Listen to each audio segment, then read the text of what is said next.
Welcome to A Slob Comes Clean, the podcast. I'm Dana White. I blog almost every day as Noni, which is short for anonymous, over at aslobcomesclean.com. That's where I share my personal deslobification process. I would love to connect with you over there and on all my social media channels. I have now hit 100,000 likes on Facebook, which is just a lot crazy. I was going to say a little bit crazy, but it's a lot crazy. My point in bringing that up is partly because it's just awesome, but also because I think it's really important for people to realize that it's not just you that struggles with this. Maybe you don't. Maybe you're listening to this for other reasons, and it's not just me that struggles with this, but there are a lot of people who are willing to admit just a little bit through a little click of a like, that maybe this housekeeping stuff doesn't come as easily as everybody seems to think it comes for everybody else in the whole entire world. Anyway, so I would love to connect with you. My Connect page has links to all my social media channels. That's aslobcomesclean.com/connect. You can go to aslobcomesclean.com/podcasts with an S to find links to all the podcasts that I have. This is podcast number 47. Even though there was no 45. So I'm really sorry about that. I'm embarrassed to say that, but evidently I had some sort of a brain lapse that happened when I was recording 46, and it really should have been 45, but whatever. There is no 45. I'm sorry, but I'm just going to move on with my life and make this podcast number 47. This one is about keepable resolutions because as I'm recording this, it is January 7th. Hopefully this should go out on January 8th, which means I'm recording it a whole day ahead of time instead of, 5 minutes before I release it like I usually do. But anyway, it is January 7th, and this is New Year's resolution time. Actually, by January 7th, haven't most people kind of given up on their resolutions? My website goes crazy the week after Christmas. It actually starts about 7 o'clock on Christmas night, like the night of Christmas Day on the 25th. And I had no idea of that the first year that I was blogging. I just thought, oh, wow, I'm getting traffic all of a sudden. This is crazy. I didn't know why. Now I understand that that is the time of year when people go crazy for decluttering. It happened to me way before I ever started a blog. I realized, I was like, man, every January, I just want to get rid of stuff. It's just part of life. I think it's this natural thing that happens because you're stuck inside a little bit more because the weather's cold, at least in North America it is. And you also, a lot of times people have a little bit of time off work or at least out of the routine after Christmas. Kind of that week between Christmas and New Year's tends to be out of the routine.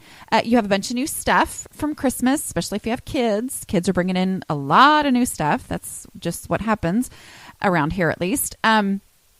And it just kind of all combines together with the whole, it's also a new year and everybody thinks, well, I want to get organized. And so it just kind of becomes this time for decluttering, and resolutions happen, even though I tell myself they're ridiculous and I shouldn't make them anymore. And I really don't make them anymore, but you just think, okay, well, I've got to start out right. And I think too, it's that weight loss time of year. Everybody goes crazy for weight loss, partly because all of December, for me personally, I made excuse after excuse of why it was okay to eat caramel corn and, whatever else sounded slightly appetizing to me. I just ate it. So, that all those things just kind of end up going together. So I'm going to talk about keepable resolutions. But before I do that, I want to make sure that you know that through the end of January 2015, my 2 ebook set is on sale for $5. $5 is normally the cost of one of the ebooks. This includes 28 Days to Hope for Your Home, which is not for the mildly disorganized, and it will talk you through 4 basic habits that will make a huge difference in your home. Like you can go from really like a complete, total, overwhelming mess to, okay, I think I can do this. And then also Drowning in Clutter, which is decluttering strategies. Those 2 ebooks together are $5, where they're normally $5 each. So that is available through the end of January. Also, year 1 and year 2 are available as a set for $13. They're normally $10 a piece. So anyway, I will link to that in the show notes for this podcast number 47. Okay, so I'm going to talk about keepable resolutions. I wrote about these on the blog, but I'm going to talk about them in audio form now. Keepable resolution number 1 is live in your home, which is, anybody can do that, right? Because, it's pretty much what we all have to do is just live wherever we live. It's a no-brainer, but my encouragement to you, and the thing that I have kind of come to a place of, I guess, over the last 5.5 years of slob blogging, is making that something that I'm conscious of. Through decluttering, through improving our home, through making it easier to have habits, through developing habits that didn't exist before, it's just made me appreciate the fact that this is necessary. I mean, the way to do it is for me to live in my home. So I'm going to kind of break that down a little bit. What I mean, first of all, focusing on living. When I focus on my house being a complete disaster that I need to solve, and I've got to get this under control once and for all. I've got to get it clean from top to bottom, because that's how I used to think. That's what I thought I had to do first before there was any point in maintaining anything, where actually it's the maintaining that comes first, like the habits, those things then make an impact. But whatever, that's another podcast that you can go back and listen to. But my point is, when I focus on my house and the state of my house, I get overwhelmed. Being overwhelmed causes me to get discouraged sometimes before I even start, or just soon after I start. And when I let that happen, when I let my focus be on my home as a whole and, what a terrible state it's in and all that kind of stuff, then little projects seem pointless to me. But if I will instead focus on living and doing whatever it takes to live in our home, then that changes my perspective. Here's what I mean. So my family, we define living in our home. Like if I stop and think about it, okay, what does it mean for us to live in our home? It's a place for us to be together. I mean, that's my whole goal as a mother and as, the one who's primarily in charge of this home. So having a home that we live in means that we have a place where we can sit around the table and talk. Those are my favorite times, the times when we're not in a rush and when we just sit there for, 30 minutes after everybody's done eating and we're laughing and we're talking and all that kind of stuff. Well, what do we need to be able to live? Well, we need a clear table that's not constantly covered in junk. I need, clean dishes so that we can set the table and it's not this big, huge production to set the table for us to eat around it. What do I need to do that? Well, I need to do the dishes and I need to keep them done. And, focusing on what it means to us to live in our home helps me be okay with doing small projects like clearing the table so that we can sit around comfortably, or picking up the living room, even though the whole house is a disaster. What if I will just pick up the living room, do a 5-minute pickup? That's part of 28 days. If I do that 5-minute pickup, we can live better in this space as a family and sit around and watch our favorite show or whatever it is that we want to do together. Focusing on living helps me see the value in the small tasks that make it easier to live in my home. Okay. The next word, I'm breaking this down, is in. Live in my home. This goes back to the container concept. There is a podcast on the container concept,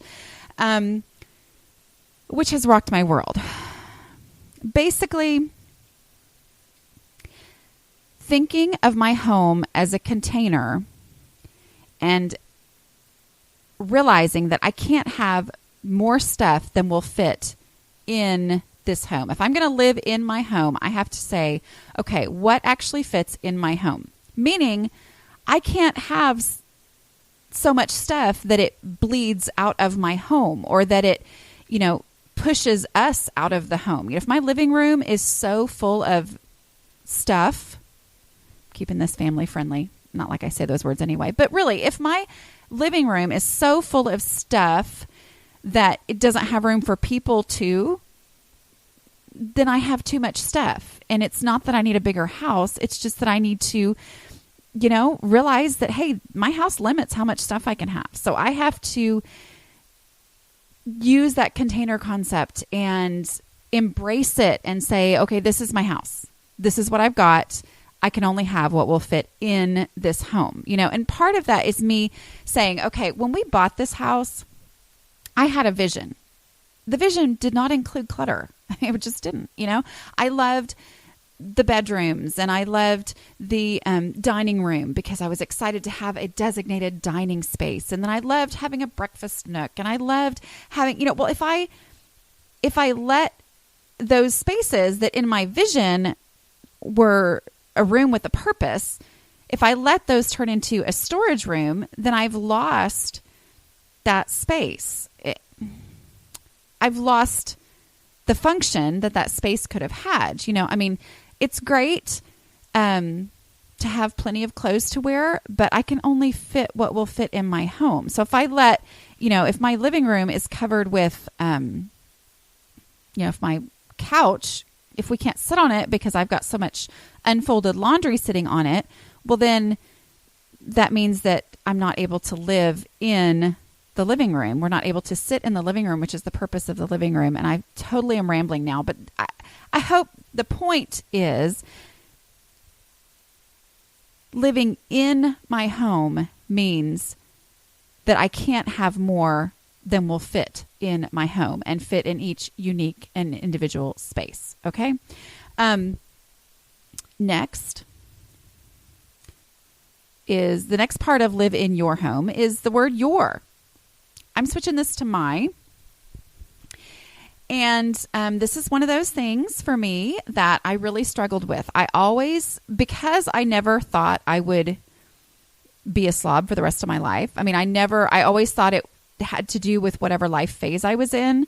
It made me think that, okay, well, once I get to the next phase of life, then I won't be a slob anymore. So I just kind of lived for that next phase of life. I always kept things because I thought, well, I may need this, someday when I have a bigger house, then I will, I'll be able to have a place for this. And of course I'll need it, and so I never lived right where I was right then. And I really regret that. My husband and I, when I look back at our first apartment and I have those memories of an entire room of it being a huge embarrassment because it was just piled to the ceiling with boxes, and the fact that we would have people over for dinner and I would just kind of excuse the fact that our dining area had boxes piled up along the sides of the wall. And for some reason, I was just able to block that out because, that's for someday when we get a house. But we lived in our apartment for 2 years. 2 years of basically living in a storage unit. And somehow that was okay to me. When it turns out that once we finally did move all that stuff, which it cost a lot more to move it because there was so much, then I was getting rid of so much of it and still had too much. I wish that I would have lived in that apartment instead of having too much stuff in that apartment, more than it could, more than it could easily contain. But I had it in there because I thought I needed it for the next phase of life. Well, I think the big slap in the face was, well, I basically live in the house now where this is the one that we're going to be in forever, probably. I have dreams of, a pool and a pond and all that kind of stuff. But it's probably, there's a really good chance that this will be our house for the rest of our life. And so once we got into this house, and it didn't become any easier just because I was in this house, well, then that's when I had to make that adjustment and say, okay, I need to live here. I can't start, as soon as things are cluttered and I have too much stuff, I started dreaming about, well, maybe we need another house. Maybe this isn't the house, And then that's what made me realize, okay, no matter where I am, I need to live there in that house, whatever stage of life I'm in. That's the one I need to be in. And I just need to have the stuff that I need for that. Because guess what? Stuff comes and goes. It comes a whole lot more easier a whole lot more easily than it goes for me, it seems like. But stuff comes and goes. And a lot of times, well, you know what? I'd really rather have a new one anyway, whenever I finally get to that stage of life. And, oh, why did I keep this, $3 toaster that I got at a garage sale when I was going to college? When, guess what? We've got a family of 5 now. And I would really like a toaster that makes more than 2 pieces of toast at one time. But whatever. So the idea is just to embrace wherever it is that I am and live there in that house right now, whatever my house is. And home is the last word. Live in your home. Focusing on the fact that this is a home. The home is about people. When people are, going home for Christmas, they're not just going home to look at the paintings on the wall or to, I did say paintings, not panties, but anyway, the paintings on the wall. They're not going to just look at the structure of the home. They're going to see the people. I'm really not choked up. I just ate popcorn earlier. Sorry. But it's the people that matter, and focusing on people, not stuff, shifts my attachment to that stuff. When I go, wait a minute, why do I want to keep all this stuff, all these clothes that just make it harder for my daughter to keep her room clean? And then when her room's not as clean, then she's not able to have people over, and that affects her life. She wants to have her friends over. So why don't I get rid of stuff to help make it easier for her to, focus on people and not on the stuff? It's just this kind of crazy roundabout thing. Okay. I'm also going to talk about one more keepable resolution, and this one's super duper easy, but super duper not easy, because that's how it goes for me. And that is giving myself permission to get rid of stuff I hate. Hate is a really strong word. I know that you shouldn't use it.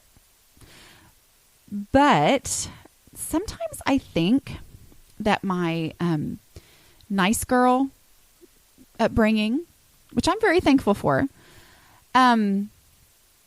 makes me feel like there's something wrong with me just not liking something. Like, well, isn't that wrong? If I just don't like that, that can opener that doesn't work that great anymore, it just gets on my nerves because it's, it opens the can in a way that's different than what I would like it to do.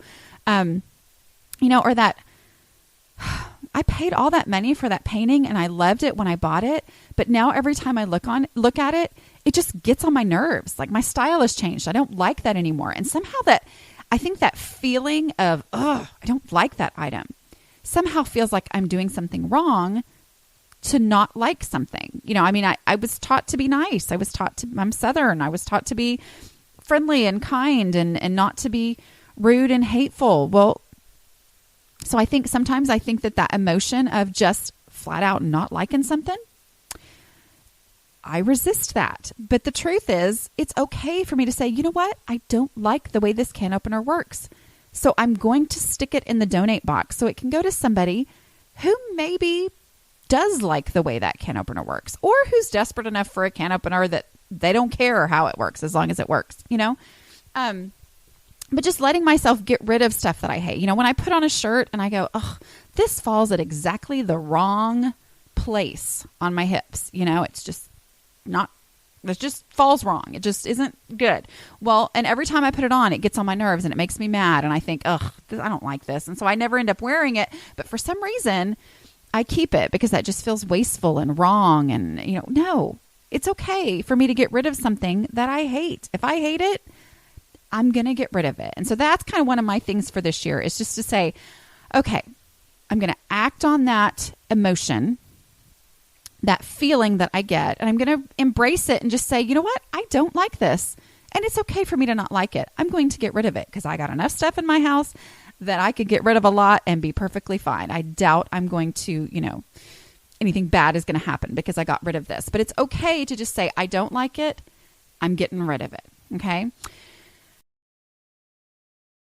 Okay. I am going to stop there. And I would love to hear, though, about your personal resolutions, if you have any. I would love to hear how you're doing in your own decluttering efforts.